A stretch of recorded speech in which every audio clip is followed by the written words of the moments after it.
Hello everyone. तो जो लोग इस वीडियो को पहली बार देख रहे हैं उन लोगों के लिए मैं बताना चाहूँगी कि हम लोग क्लास 9th का चैप्टर पोलिनोमियल कर रहे हैं, उसका ये पार्ट 8 है। तो आज हम पढ़ेंगे टॉपिक फैक्टराइजेशन। तो फैक्टराइजेशन के अंदर हम कुछ एक्सपेंशंस देखेंगे। इसमें से कुछ एक्सपेंशंस हम 8th क्लास में ऑलरेडी पढ़ चुके हैं, बाकी हम 9th क्लास में पढ़ेंगे। नीचे के जो 3 एक्सपेंशन है वो हम 9th में पढ़ेंगे। बाकी जो ऊपर के एक्सपेंशन है उनका यूज़ हम देखते जाएंगे क्वेश्चंस के अंदर, तो हमें ये पहले से याद होने चाहिए।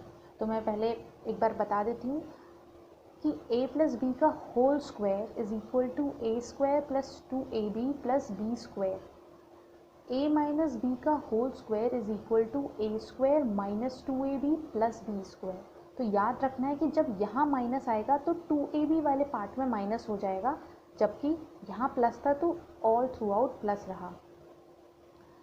a plus B plus C का whole square is equal to A square plus B square plus C square plus 2 bracket में A B plus B C plus C A. Usually book के अंदर ये ऐसा लिखा जाता है 2ab plus 2bc plus 2ca। इसका वही मतलब है जो ये कॉमन बस एक 2 ले लिया गया है।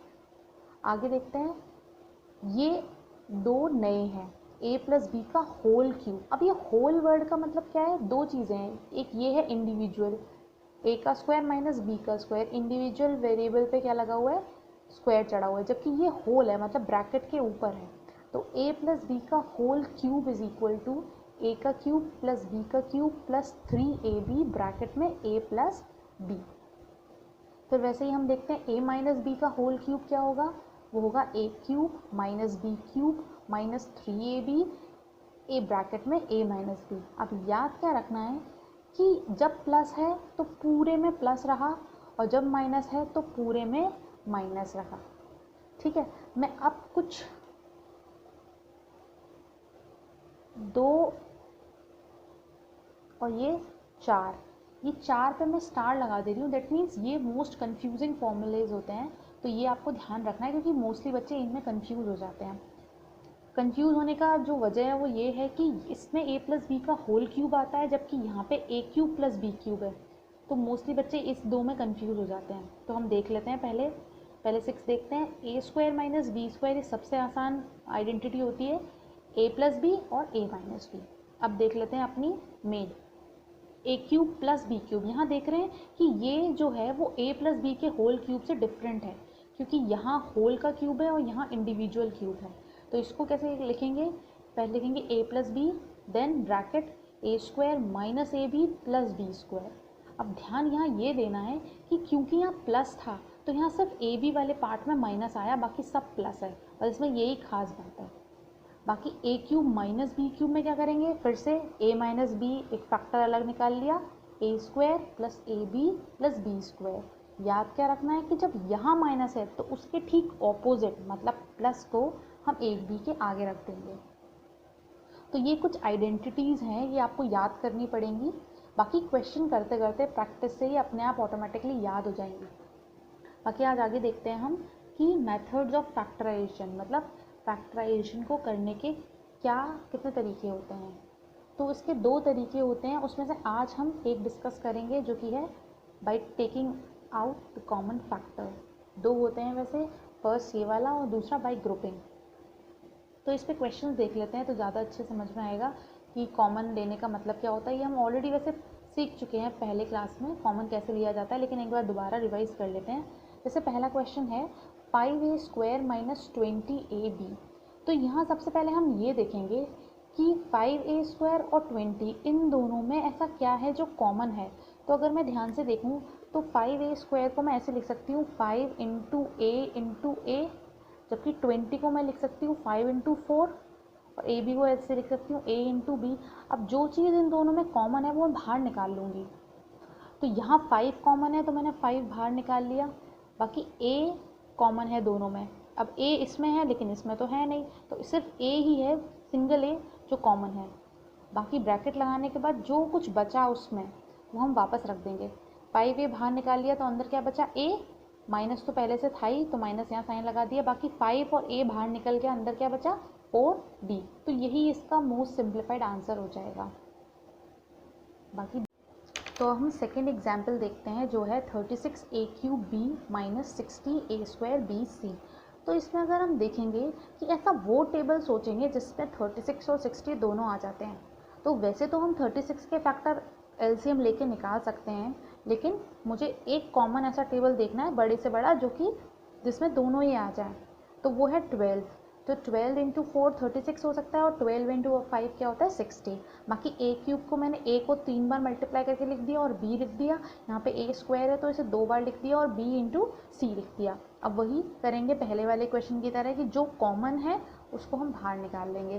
तो यहाँ 12 और 12 दोनों तरफ आ रहा है, तो यहाँ मैंने 12 ले लिया, a2 यहाँ पे है, इसका मतलब a² यहाँ पर भी है, यहाँ पर भी है, तो ये बाहर ले लिया, b इसमें आ रहा है, इसमें भी आ रहा है, तो वो भी बाहर आ गया। अब ध्यान से देखना है, यहाँ 4 आ रहा है तो यहाँ तो 4 नहीं आ रहा है, इसका मतलब 4 बाहर नहीं आएगा। बाकी c यहाँ आ रहा है लेकिन यहाँ नहीं आ रहा है, इसका मतलब c भी बाहर नहीं आएगा। तो हमने बस यही चीज़ कॉमन आ सकती थी। बाकी अब क्या करना है, जो नहीं आ रहा है कॉमन उसको हम ब्रैकेट में एज इट इज़ रख देंगे। तो ये वाला पोर्शन 12a² हमने बाहर ले लिया और b भी, तो अंदर क्या बचा 4 और a बचा बाहर, बाकी माइनस 12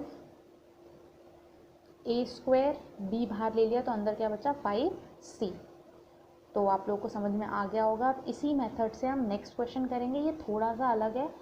इसमें क्या है कि हम पूरा फैक्टर देखेंगे जो दोनों में कॉमन है। तो क्वेश्चन है 5a bracket b minus c minus 7b bracket b plus c। तो यहाँ देखेंगे हम कि b प्लस c दोनों तरफ आ रहा है फैक्टर के फॉर्म में, तो हम इसे पूरा एज इट इज़ उठा लेंगे। तो b प्लस c हमने बाहर निकाल दिया, बाकी जो अंदर बचा उसे एज इट इज़ लिख दिया। तो अंदर बचा 5a माइनस 7b। उसके बाद सिमिलर बिल्कुल इसी पैटर्न पे एक और क्वेश्चन देखते हैं, 6 2a प्लस 3b का whole square minus 8 2a plus 3b। अब यहाँ पे मोस्टली बच्चे क्या करते हैं कि यहाँ पे a प्लस b का होल स्क्वायर खोल देते हैं। तो अगर यहाँ पे ये वाला टर्म नहीं होता तो हम ये वाला स्टेप करते, क्योंकि हमें कुछ कॉमन नहीं मिल रहा है।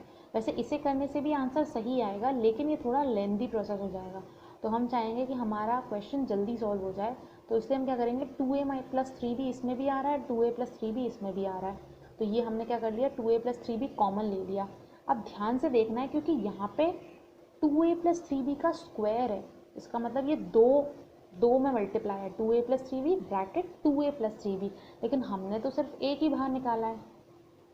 और एक और बात, 6 और 8 में क्या कॉमन है, 2 कॉमन है, क्योंकि 2 ऐसा टेबल है जिसमें 6 भी आता है 8 भी आता है, तो ये पूरा फैक्टर क्या आ जाएगा, बाहर आ जाएगा। अब अंदर क्या बचा, क्योंकि यहाँ 2 पावर थी और 1 पावर हमने बाहर निकाल ली है, इसका मतलब 1 तो बचेगा अंदर, ये आ गया 2a प्लस 3b। बाकी 6 में से 2 बाहर आ गया, तो अंदर क्या बचा 3 माइनस यहाँ 8 था, तो 2 बाहर आ जाए तो यहाँ क्या बचेगा 4 बचेगा। 4 और 2a प्लस 3b क्या है, हम ले चुके हैं, तो उसकी जगह 1 आ जाएगा, तो 4 इंटू 1 इज़ 1, तो ये ऐसे हो जाएगा। अब इसको आगे सिंप्लीफाई करने के लिए आप 3 का अंदर मल्टीप्लाई भी कर सकते हैं या फिर यहीं छोड़ सकते हैं, उसमें कोई परेशानी नहीं है। अब अगला क्वेश्चन देखते हैं जो कि है 9x² प्लस 12xy। तो अब हमें सबसे पहले क्या देखना है, अच्छा ये चीज़ आप लिखें या ना लिखें कोई फ़र्क नहीं पड़ता, अगर आपको नहीं आता है, भी इनिशियल लेवल पे है कॉमन निकालने के, तो आप इसे कर सकते हैं। अदरवाइज़ प्रैक्टिस के साथ ये चीज़ आपको दिमाग में क्लिक हो जाएगा कि ऐसा कौन सा टेबल है जिसमें ये 9 और 12 दोनों आता है। तो ऐसा 3 टेबल है जिसमें 9 और 12 दोनों आता है। तो मैंने इसे आपको समझाने के लिए इसे खोल के रखा है, आपको पेपर में ऐसे खोल के नहीं लिखना है, और अगर आपको प्रॉब्लम होती है तो आप लिख भी सकते हैं, उसमें कोई परेशानी नहीं है। तो 9 को मैंने लिखा 3 into 3 into X into x, क्योंकि स्क्वायर था इसे 2 बार मल्टीप्लाई कर दिया।